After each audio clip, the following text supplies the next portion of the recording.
Hey everybody, this is Tracy here with another edition of A View from Tracy's Point, and we are here with just a really quick update on the R. Kelly case. You guys know I brought you a video on Monday where I talked about Don Russell and his status hearing regarding moving forward with a plea agreement, and you guys can go and check that video out. I'll put the link above. But also on Monday, which was the 17th, the prosecution for the Eastern District of New York submitted a motion where they wanted to make adjustments to the jury questionnaire.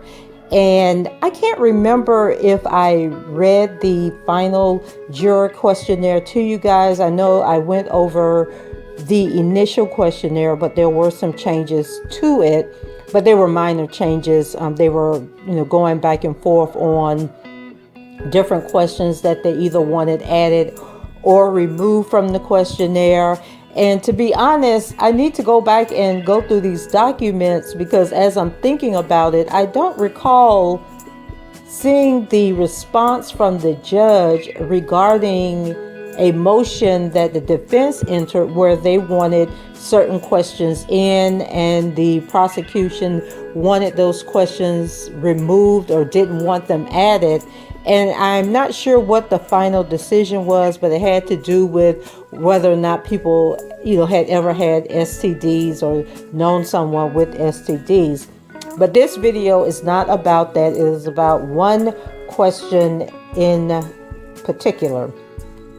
So I'm going to go ahead and read the letter that was submitted to Judge Ann Donnelly. And it says, "Dear Judge Donnelly, the government respectfully submits this letter in response to the court's provision of the jury questionnaire it intends to use for anonymous jury selection in the above captioned case. Notably, the court's jury questionnaire is, in nearly all aspects, the same as the joint proposed questionnaire previously submitted by the parties. As a result, the government respectfully requests the following limited changes to: 1. Fix 2 typographical errors in the questionnaire, 2. Clarify 1 question, and 3. Add 1 question to account for any COVID-19 protocols in effect at the time of trial. Specifically, the government respectfully proposes the following changes. For question 18, the word to should be replaced with do. Question 66, the question mark after the phrase, including after the government rests its case, should be changed to a period instead of a question mark. And then this is the one that we're just going to hit on here that I thought was interesting was question 67. It says the last sentence should be altered slightly to account for both witnesses testifying pursuant to a grant of immunity and those testifying pursuant to agreements with the government as follows.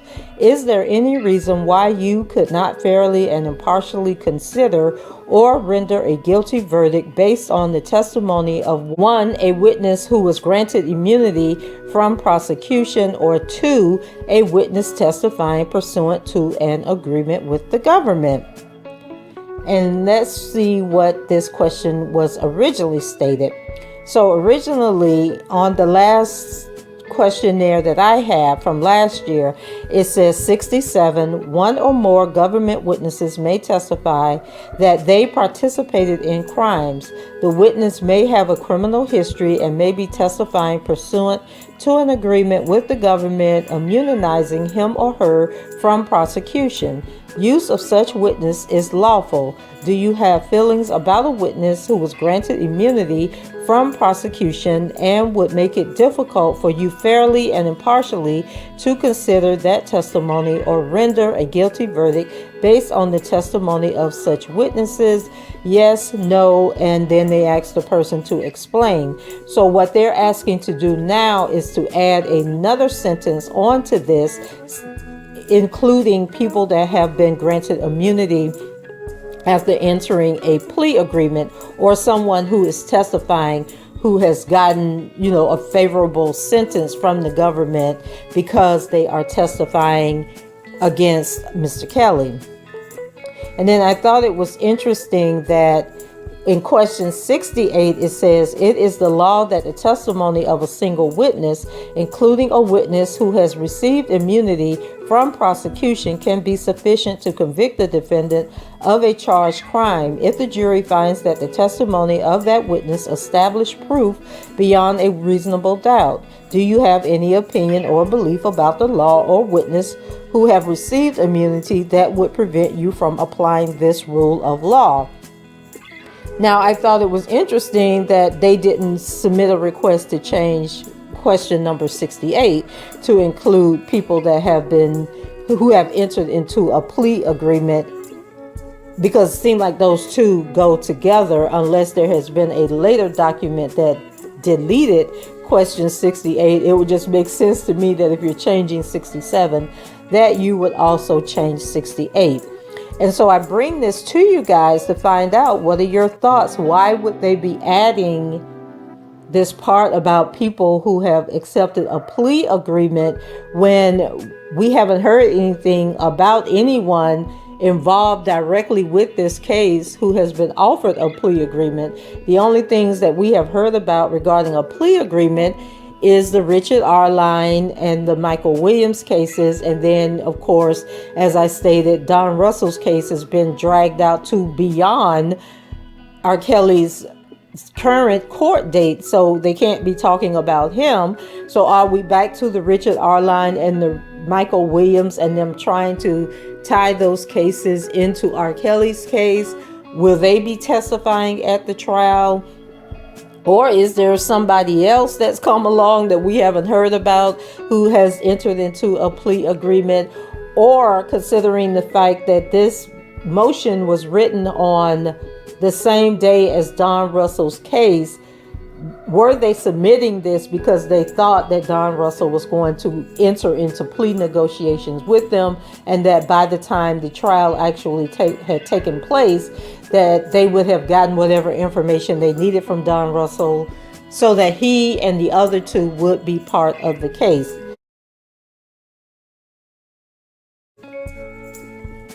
And I was also wondering, you guys know that Larry McGee, who goes by, is it Grown Lil Boy on YouTube? He was recently sentenced in a crime that's totally not related to the R. Kelly case. But in his agreement with the government, he supposedly, allegedly, was working to help entrap R. Kelly or to get them information on the R. Kelly case. And part of his sentencing, they did state that not only had he given information against his co-defendants, but he had also helped the government with other state and federal cases. And so people are speculating, and he is putting it out there, that those state and federal cases are the R. Kelly cases. So this may have been filed in an attempt to bring in information that they got from him into this case, because it is alleged that he got Azriel Clary, who is Jane Doe number 5 in the Eastern District, New York case, into his house. She stayed with him for a while right before she decided to flip on R. Kelly in, what would that have been? Time is going by so fast. December of 2019. And you guys know, if you watch the documentary Precedents, that some of that information did come from, once Azriel decided that she was going to turn on R. Kelly. And so that could be who they're referring to as far as people who have entered into plea agreements. And so that's another option that we can look at in this whole situation. So a lot to think about there, like what is the Eastern District of New York up to? I told you guys I wouldn't put it past them if they aren't steady plotting and cahooting, trying to figure out how they're going to get those cases attached to R. Kelly's case, whether they have Don Russell on record or not. So go ahead, leave your comments below. Let me know what you think. Rate the video and subscribe to the channel if you haven't done so already. And until the next time, I shall talk to you guys later. Bye-bye.